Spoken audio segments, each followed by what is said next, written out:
Salut à tous, on approche à grands pas, hein, de la coupe du monde. Aujourd'hui, je voudrais vous parler de joueurs qui ont largement la capacité, largement le talent, d'être titulaires dans cette équipe de Côte d'Ivoire et qui ne le sont pas, qui sont des éternels remplaçants et pour qui, en fait, cette coupe du monde, va être l'occasion, va être le théâtre, le la scène rêvée pour se révéler, aux yeux de la planète football et gagner enfin donc un statut de titulaire dans cette équipe de Côte d'Ivoire et encore une fois, ce sont trois joueurs qui ont largement la capacité d'être titulaires et qui sont remplaçants pour des raisons diverses. Mais toujours est-il que cette coupe du monde, on doit leur offrir en fait la possibilité de se révéler. Moi, je vais les suivre particulièrement, parce qu'encore une fois, ils ont totalement l'envergure pour pouvoir être des titulaires en puissance et pour au moins 2 d'entre eux représenter en fait l'avenir proche de cette sélection, ivoirienne. Donc d'habitude, on pense, en priorité à des attaquants, hein, pour être comme des super subs. L'histoire de la coupe du monde a été, est jalonnée de ces remplaçants devenus héros. Aimé Jacquet en 98, est passé de maître dans l'art justement d'utiliser, avec brio des super subs et de les révéler, donc à la planète football. On se rappelle, de joueurs comme Henry, comme Trezeguet qui ont fait une énorme différence, par leurs entrées. Également un joueur comme Manu Petit par exemple, Emmanuel Petit qui avait, également donc, était un grand remplaçant, dans cette coupe du monde. Aimé Jacquet avait pour coutume de dire: «La coupe du monde se joue sur le terrain, mais elle se gagne, sur le banc». Et ça veut tout dire. Donc dans l'histoire, on a donc les fameux gamins de 98, hein, Trezeguet et Henry. Mais par exemple, un joueur comme, par exemple, André Chourleux, par exemple, dans la coupe du monde, c'était au Brésil. André Chourleux qui était un joueur allemand qui a commencé, comme remplaçant, mais qui s'est illustré déjà contre le Brésil avec son fameux doublé et surtout donc, sa passe décisive à Mario Götze, en finale. Ça en a fait en fait un héros national. Pareil pour, Angel Di Maria, un ancien Parisien, donc, argentin qui en 2022, lors de la dernière coupe du monde, a eu une coupe du monde, totalement hachée par les blessures et cetera, donc ça l'a obligé à être sur le banc. Mais lorsqu'il est rentré, en fait, il a absolument brûlé. Il a absolument brillé pour l'Argentine. Surtout, en fait, le titre de l'Argentine repose justement sur l'apport des remplaçants, des joueurs comme donc, Di Maria, mais également, Julian Alvarez par exemple, Julian Alvarez, Paredes, l'ancien Parisien lui aussi, Enzo Fernandez ou encore, Molina. Bon, bah, ce sont des joueurs qui se sont affirmés, tout au long du tournoi en sortant du banc. Je le dis, je le redis, on a un énorme banc et si on veut faire une belle coupe du monde, il faudra que Faé soit, capable en fait de s'appuyer donc sur son banc et donc être capable en fait d'aller puiser en fait les joueurs qui vont se révéler, puis qui vont être nos Salvatore, Schillaci. On se rappelle donc de cet Italien en 90 qui avait commencé comme remplaçant et qui est devenu le meilleur buteur du championnat. Donc le fait de débuter la coupe du monde sur le banc de touche ne veut absolument pas dire évidemment qu'on va y assister comme spectateur. Au contraire, on peut être plus que jamais acteur en rentrant, en étant un super sub, en rentrant en sortie de banc et puis même en gagnant sa place sur le terrain. Et donc, les trois joueurs que je voudrais aborder, justement, sont des joueurs qui sont capables de gagner leur place. Alors, je vais commencer par le plus consensuel de tous, celui auquel on pense tous en défense centrale. Un joueur comme Ousmane Diomandé, évidemment, a un boulevard devant lui. Le malheur des uns fait le bonheur des autres, entre guillemets. Évidemment qu'on se réjouit absolument pas de la blessure de notre ministre de la Défense, Ndika. Mais le contexte, avec donc la blessure de Ndika, la méforme également de Cossonu, offre toute la place à Ousmane Diomandé pour pouvoir enfin faire sa place justement de titulaire. Ousmane Diomandé doit devenir titulaire sur cette Coupe du Monde. Si Ousmane Diomandé gagne sa place de titulaire pendant cette Coupe du Monde, ça voudra dire que la défense aura tenu la baraque et que Ousmane Diomandé aura enfin acquis au sein de la sélection nationale le statut que son talent auquel son talent lui permet d'aspirer. Il n'a absolument rien à faire sur le banc. Ousmane Diomandé a largement mérité cette saison, notamment une place de titulaire en Côte d'Ivoire. Il suffit de se pencher sur ses stats et on est tout de suite convaincu. Moi, ce qui va m'intéresser en priorité chez Ousmane Diomandé, c'est sa capacité à être impérial, en fait, dans les airs. Quand on regarde ces statistiques, en termes je vais retrouver ses stats. Quand on regarde ses statistiques, par exemple, si on le compare à un joueur comme Cossonu, par exemple, c'est absolument, édifiant. Il est largement supérieur en tout cas, il s'est montré largement supérieur à Cossonu dans le jeu aérien. On en parlait récemment lors d'un live. C'est vraiment un domaine dans lequel, notamment la défense, sur les coups de pied arrêtés notamment, dans lequel donc la défense devra se montrer, intraitable et honnêtement, on a les joueurs pour, hein. On a des joueurs de grande taille dans une coupe du monde, les coups de pied arrêtés sont absolument cruciaux. Alors les coups de pied arrêtés offensifs, mais également, la manière en fait de les gérer, défensivement. On va jouer contre une équipe comme l'Allemagne, par exemple, ou même contre l'Équateur. Je dirais même peut-être même surtout l'Équateur, qui est totalement capable en fait de nous marquer un ou 2 buts sur des coups francs, anodins et le match est fermé, c'est terminé. On perd le match immédiatement. Or là, justement, un joueur comme Ousmane Diomandé peut nous apporter en fait cet élément-là qui n'est pas naturel en fait dans la défense ivoirienne. On n'est pas impériaux. Quand on regarde encore une fois les stats, d'Ousmane Diomandé, sur les duels aériens remportés sur l'ensemble de la saison, quand on le compare à Cotonou match par match, on s'aperçoit qu'il a, 20 points de plus. Il a 57 de duels aériens remportés, tandis que Cotonou ne peut en revendiquer que 38. Donc il y a même pas photo entre les 2 dans leur capacité donc à s'imposer dans les airs. Dans les duels au sol, les 2 sont comparables, donc Ousmane Diomandé tourne autour de 40, tandis que, Cotonou tourne autour de 45. Il est meilleur, en fait, il est plus dur, sur l'homme. Cotonou est plus dur dans le marquage individuel, c'est pour ça qu'il a des statistiques dans les duels un peu plus élevées que celles d'Ousmane Diomandé, mais c'est totalement comparable. Mais c'est vraiment dans les duels aériens, dans sa capacité en fait à régner sur les airs que Ousmane Diomandé est supérieur. Et puis de toute façon, entre les 2, il y a pas photo. Honnêtement, quand on regarde la cote d'Ousmane Diomandé, sur le marché, des arrières centraux, Ousmane Diomandé est de très loin le joueur, ivoirien le plus coté en défense. Je crois que sa cote tourne autour de 50 millions d'euros, quelque chose comme ça.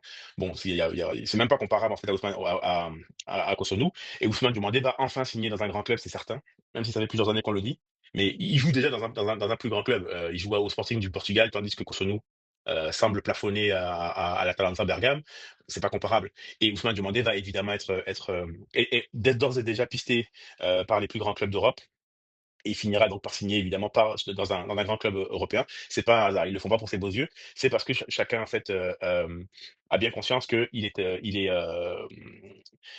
c'est un joueur d'impact, c'est un joueur d'avenir et il y a aucune raison que ce joueur-là, végète sur le banc de touche de la Côte d'Ivoire. Donc il a la chance aujourd'hui d'avoir, la possibilité de démarrer cette coupe du monde, en tant que titulaire.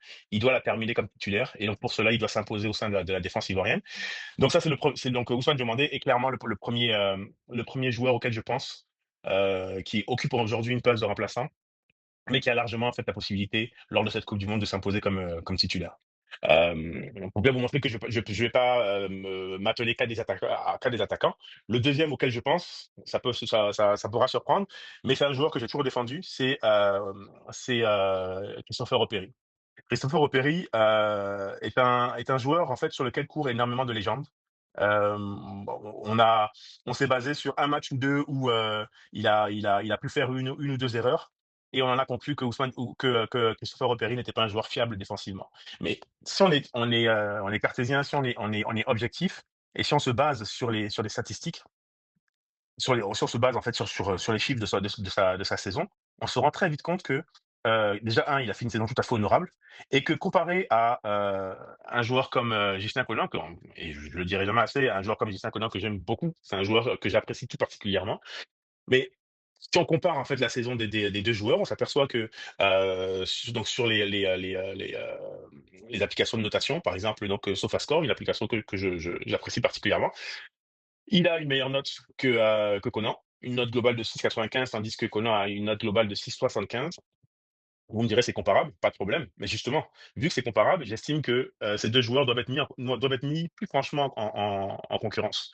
Hem et quand on les met en concurrence, on s'aperçoit que, Opéry a vraiment de gros arguments en fait à apporter. Bien sûr, Conan, déjà il Conan a l'avantage de l'ancienneté en Côte d'Ivoire et honnêtement, il a mérité d'avoir, la reconnaissance de l'ancienneté. On se rappelle encore et toujours, pardon, de la coupe d'Afrique qu'il nous a offert. en 2023. Pour moi, il a été le joueur ivoirien le plus régulier de cette CAN, ne serait-ce que parce qu'il a joué chaque minute de cette CAN et il s'est montré très sûr, très mature, tactiquement et cetera. Il est resté ce joueur-là, capable de vraiment d'équilibrer en fait l'ensemble et cetera. Le problème que j'ai avec Conan, c'est qu'il ne nous offre pas de perspective, dans le jeu. Il se contente de faire son travail de défenseur, da et il le fait relativement bien. Ça ne l'a pas empêché d'être coupable de 2 grosses erreurs qui nous ont coûté cher, contre le Cameroun et contre, l'Égypte.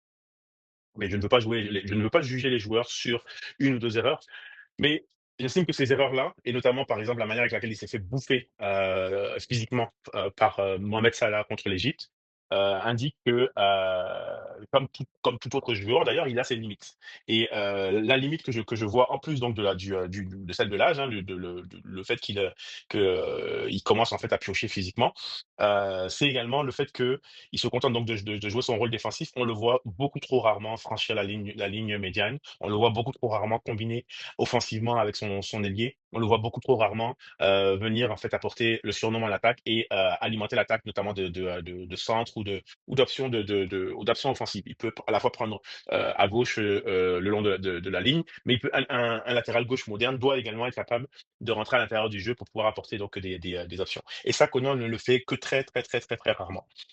À la différence d'Opéry qui apporte beaucoup, beaucoup offensivement. Alors on va me dire, encore et toujours, que Opéry n'est pas sûr défensivement. Et c'est là que je vous invite donc à regarder le comparatif, toujours sur SofaScore, vous tapez le nom des 2 joueurs et vous les comparez et vous vous rendez compte que, par exemple, quelque chose qui peut être très étonnant, alors défensivement, en fait, ils ont en fait un total, relativement, similaire. Opéry tacle autant que réussit autant de tacles que Conan dans un match. Hem Pareil, le nombre de dégagements, le nombre de tirs bloqués et cetera, est relativement comparable. Même au niveau des duels au sol remportés, les duels qui mènent, alors que c'était un des domaines, de prédilection de Conan, mais on s'aperçoit que alors dans un donc le nombre de duels remportés par match, comment Opéry va en remporter 55, tandis que Conan va en remporter 52. On va pas chipoter pour 3 de différence, mais on s'aperçoit que c'est comparable. Défensivement, ils ont des chiffres vraiment, vraiment comparables. À la différence, par exemple, des duels des duels aériens. Et là, à ce moment-là, on s'aperçoit que Opéry est bien meilleur que Conan. Opéry a 65,9 de duels aériens remportés, quand Conan n'en a que 56, c'est-à-dire 10 points de moins. Également et alors bon, je vais pas vous inonder de chiffres. Par contre, au niveau offensif, là, il y a vraiment pas photo. Opéry apporte beaucoup plus que Conan et moi, c'est la raison pour laquelle je souhaite qu'il soit minimalement mis en concurrence, mais pour pouvoir être mis en concurrence, il faut que Opéry s'impose. Là, contre la France, par exemple, il a un match idéal dans lequel, en fait, il va pouvoir, en fait, il devrait pouvoir être en mesure au moins de semer le doute dans la tête du sélectionneur et donc de démontrer qu'il est capable d'apporter. Encore une fois, on se rappelle d'un match qui est souvent cité par ses détracteurs, le match contre le Gabon, où effectivement il est coupable de ne pas avoir été décisif sur un but. Soit dit en passant, sur ce but, Aguadou est tout aussi coupable que lui. Mais c'est surtout que contre le Gabon, par contre, il a démontré qu'il était à la base de la remontada que nous avons effectuée. C'est lui qui fait 2 passes décisives dans le même match. Cherchez-moi des joueurs ivoiriens qui font 2 passes décisives dans un même match, il y en a pas beaucoup. Je pense même qu'en fait, c'est le seul de toute la CAN et ça, c'est des choses en fait c'est des points en fait à prendre en compte. J'estime qu'il devrait être mis encore une fois en concurrence. Il apporte beaucoup plus de précision dans le jeu. Par exemple, dans les longs ballons qu'il réussit, il réussit 57 de longs ballons, tandis que Conan n'en réussit que 37. Les transversales, pareil, ils ont au moins des chiffres comparables. Conan est très bon dans les transversales d'ailleurs, mais Opéry l'est tout autant. Il a 22 de transversales réussies, tandis que Conan n'en a que 21. C'est donc 2 chiffres similaires. Mais par contre, Opéry a 4 passes décisives dans le championnat turc, tandis que Conan a 0 passe décisive. Je vous le dis, je l'ai vu jouer au Portugal et il n'a aucune participation au jeu offensif. Aucune participation au jeu offensif, c'est limite caricatural. Et pour moi, c'est problématique. Un attaquant moderne doit être capable de se mêler en fait au jeu de l'équipe et apporter donc le surnombre en attaque. Donc, concurrence entre les 2, mais je pense que Opéry a une chance, une carte à jouer et il doit nous le démontrer dès le match contre l'équipe de France. Le dernier joueur que je veux aborder rapidement, ça va être Nicolas Pepe.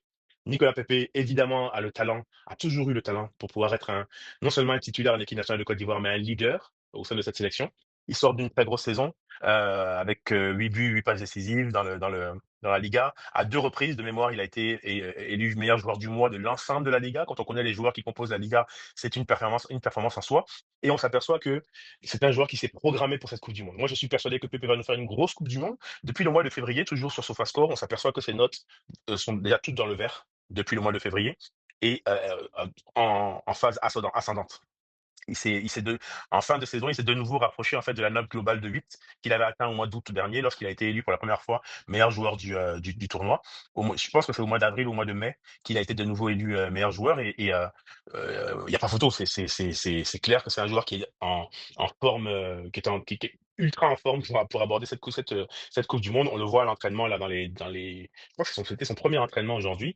On l'a vu notamment sur une action contre Oumar Diakité. Bon, on voit qu'il a un feu, passe décisif pour Yann Diomandé qui fait trembler les filets. Bon, bah, c'est cette action-là qu'on veut voir se reproduire encore et encore pendant cette Coupe du Monde.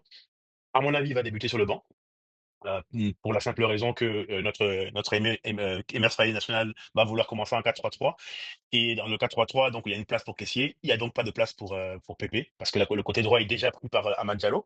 Mais je pense que c'est très bien parce qu'en fait, ça va fouetter l'orgueil, encore une fois, de Pépé et quand il va rentrer en cours de jeu, ça va être un fauve. Il va rentrer pour faire la différence et moi, je m'attends même dès ce match contre l'équipe de France, mais surtout qu'il ne se blesse pas, mais dès le match contre l'Équateur, et cetera, à voir en fait un joueur comme Nicolas Pepe rentrer en jeu et tout bousculer. S'il y a un joueur dans lequel je crois, évidemment, mon joueur favori, c'est Amad Diallo. Je n'en fais pas mystère et j'estime que c'est celui et j'estime que Amad Diallo a les clés de la sélection. C'est le leader technique de notre sélection.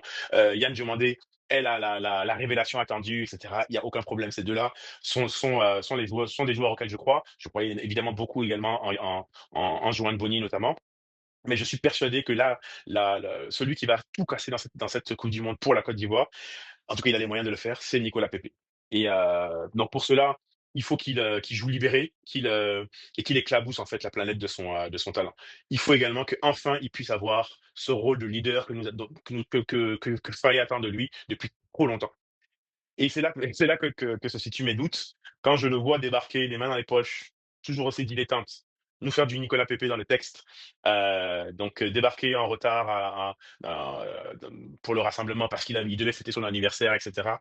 Bon, bah, c'est le Nicolas Pepe qui me gêne. C'est un joueur qui a trop de potentiel pour le gâcher par cette attitude. On va pas réinventer Nicolas Pepe, il est comme ça et il finira comme ça. Mais que sur le terrain, par contre, il nous fasse mentir, que sur le terrain, il nous démontre qu'il est évidemment le talent générationnel, au moins à l'échelle ivoirienne, que nous avons toujours connu, que nous avons toujours admiré. Et vraiment, j'attends beaucoup de lui donc, dans cette Coupe du Monde. Donc voilà, donc c'était les trois joueurs qui ont largement le talent, l'envergure pour pouvoir être titulaires dans cette équipe. C'est une force pour la Côte d'Ivoire d'avoir des titulaires en puissance assis sur le banc. Et puis là-dedans, je pourrais parler pendant des heures de Bazoum Touré, je pourrais parler de plein d'autres joueurs, mais dont il est plus normal qu'ils soient sur le banc parce qu'ils sont jeunes. Alors, faut pas oublier d'ailleurs que dans cette Coupe du Monde, by the way, nous avons la sélection la plus jeune de toute la Coupe du Monde, avec 25 ans d'âge. Et les 25 ans là, c'est parce que les joueurs comme Seri, un peu Pépé, font monter notre moyenne. Autrement, honnêtement, c'est certain, on serait autour de 23 ans. Donc nous avons la sélection la plus jeune, et c'est normal qu'il y ait un certain nombre de jeunes donc assis sur le banc. Les joueurs que je viens de citer, que ce soit, alors Ousmane Diomandé est jeune, mais par exemple Opéry 29 ans, Pépé 31 ans. C'est des joueurs qui sont dans la fleur de l'âge, qui sont dans leur prime, et même Pépé qui sont à la toute fin du prime et qui vont commencer à descendre. Et Pépé doit prendre conscience que c'est la seule et unique Coupe du Monde qu'il a assuré de pouvoir jouer dans la plénitude de ses moyens. Et il doit saisir cette chance. Ces joueurs-là, en fait, normalement, n'ont rien à faire sur le banc de l'équipe nationale de Côte d'Ivoire. Mais que ce soit Opéry, il doit s'imposer, il doit forcer l'entraîneur, il doit forcer le coach à se rendre à l'évidence, et à accepter le fait qu'un joueur aussi complet devrait être, titulaire, au poste de latéral gauche. Mais également évidemment un Nicolas Pepe doit forcer le coach à carrément changer son système de jeu, opter enfin pour le 4-4-2 qui va mettre notre capitaine Kessié malheureusement sur le banc, mais qui va permettre à, Nicolas Pepe d'évoluer en tant que en second attaquant de soutien, à côté ou derrière l'avant-centre. Et là, à ce moment-là, on explosera tout. Bref, tout est dans la main non seulement de Faé, mais également de ces 3 joueurs. Et dites-moi ce que vous en pensez. Allez les éléphants!